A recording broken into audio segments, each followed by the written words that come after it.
ونتوكل عليه ونعوذ بالله من شرور أنفسنا ومن سيئات أعمالنا من يهده الله فلا مضل له ومن يضلل فلا هادي له ونشهد أن لا إله إلا الله وحده لا شريك له ونشهد أن سيدنا ومولانا محمدا عبده ورسوله صلى الله تعالى عليه وعلى آله وأصحابه وسلم تسليما كثيرا.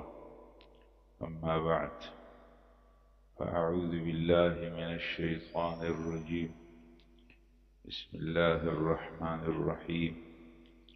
لو أراد الله أن يتخذ ولدا لاصطفى مما يخلق ما يشاء سبحانه هو الله الواحد القهار خلق السماوات والأرض بالحق يكبر الليل على النهار ويكبر النهار على الليل وسخر الشمس والقمر كل يجري لأجل مسمى ألا هو العزيز الغفار.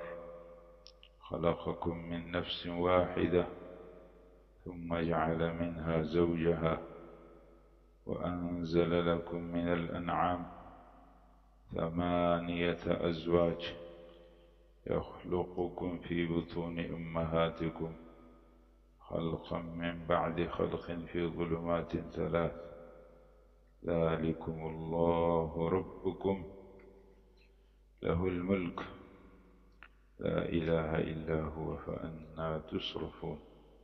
صدق الله العظيم.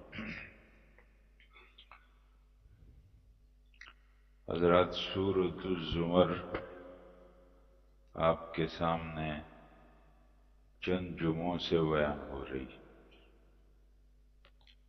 آج سورۃ الزمر کی آیت نمبر 4 اور دیکھتے ہیں کہ ہمیں کتنا موقع ملتا ہے اگلی آیتیں.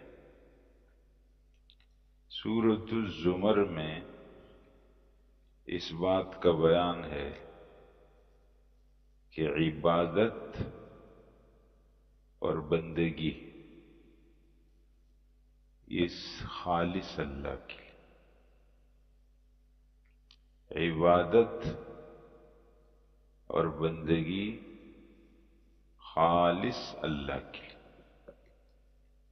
عبادت کا معنی یہ ہے کہ اپنے آپ کو انتہائی کم تر سمجھ کر اور ایک ذات کو انتہائی برتر سمجھ کر اس کے سامنے عاجزی کا اظہار کرنا، اس عاجزی کو عبادت کہا جاتا.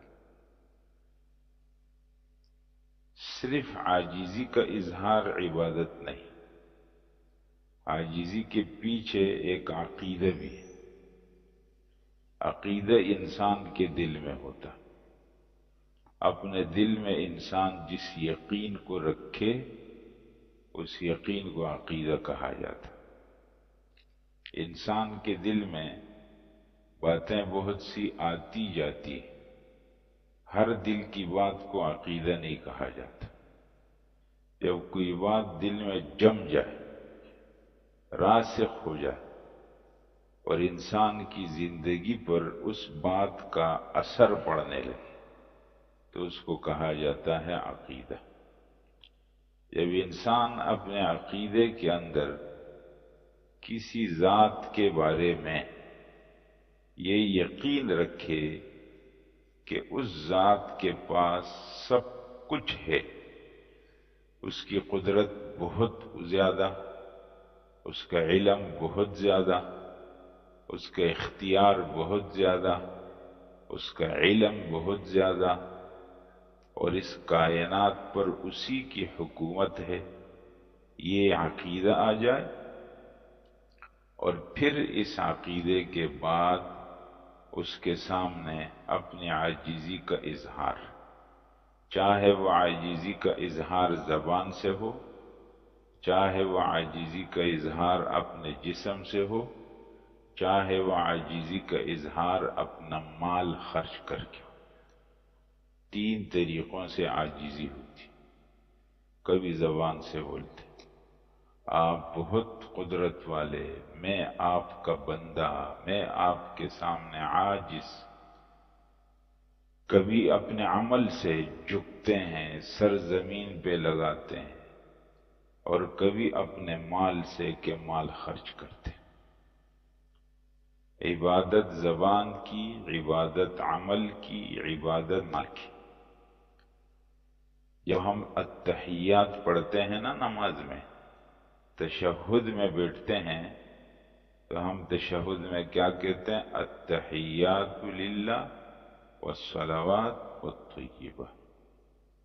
التحیات کا معنی ہے زبان کی عبادت، الصلوات کا معنی ہے جسم کی عبادت، الطیبات کا معنی ہے مال کی عبادت۔ تینوں قسم کی عبادتیں للہ اللہ کی۔ اس لیے زبان سے اللہ کے سوا مخلوق کے بارے میں اس قسم کے الفاظ بولنا، جس سے یہ معلوم ہو کہ وہ خدائی اختیارات رکھتا ہے اور میں اس کے سامنے عاجزی کر رہا ہوں۔ اگر اللہ کے سوا کسی اور مخلوق کے بارے میں اس قسم کا انداز اختیار کیا جائے گا تو اس کو کہا جائے گا زبان کا شرک۔ اگر کوئی آدمی مخلوق میں کسی کے سامنے جھکے، اس کے سامنے سر لگائے، اس کے سامنے عاجزی کا انداز اختیار کرے، یہ عقیدہ رکھ کر کے کہ اس کے پاس اختیارات ہیں، وہ میرے نفع نقصان کا مالک ہے، وہ کر سکتا ہے، تو اس کو کہا جائے گا جسم کا شرک، عمل کا شرک۔ اور اگر کوئی آدمی اپنا مال اس لیے خرچ کرے کہ وہ میرے نفع نقصان کا مالک ہے، وہ خوش ہوگا اس مال خرچ کرنے سے اور میرا کام کر دے گا، میں نے نہیں کیا تو میرا نقصان کر دے گا، اگر اس عقیدے کے ساتھ مال کا خرچ کرنا ہو تو اس کو کہا جائے گا مال کا شرک، مالی شرک۔ اس لیے عبادت چاہے زبان سے ہو، چاہے بدن سے ہو، چاہے مال سے ہو، یہ خالص ہے للہ، اللہ کی۔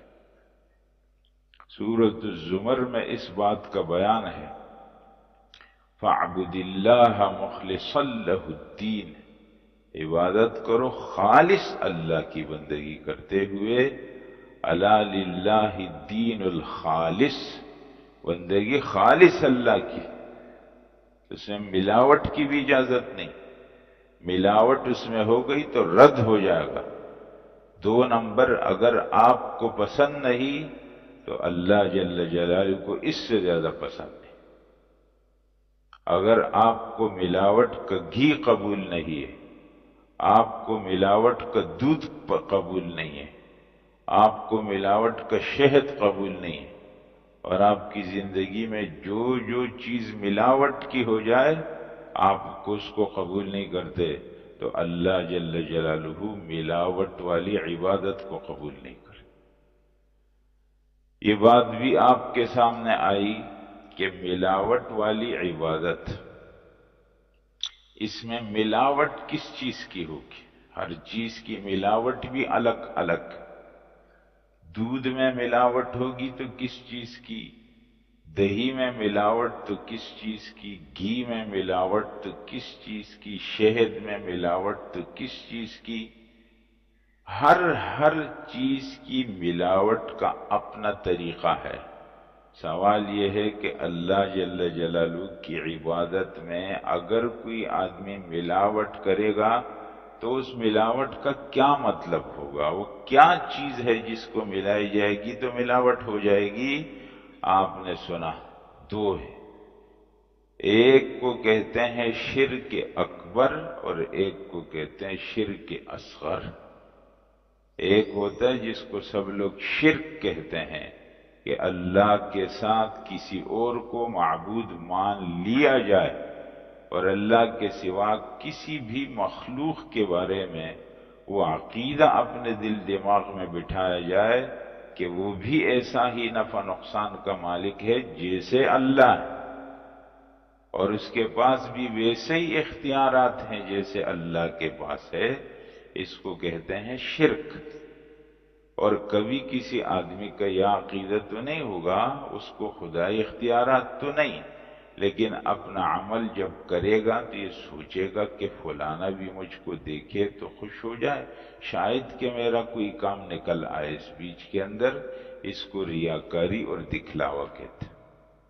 عبادت کے اندر ملاوٹ ان دونوں چیزوں کی اگر ہو جائے گی تو عبادت رد ہو جائے گی، وہ قبول نہیں اللہ کے پاس۔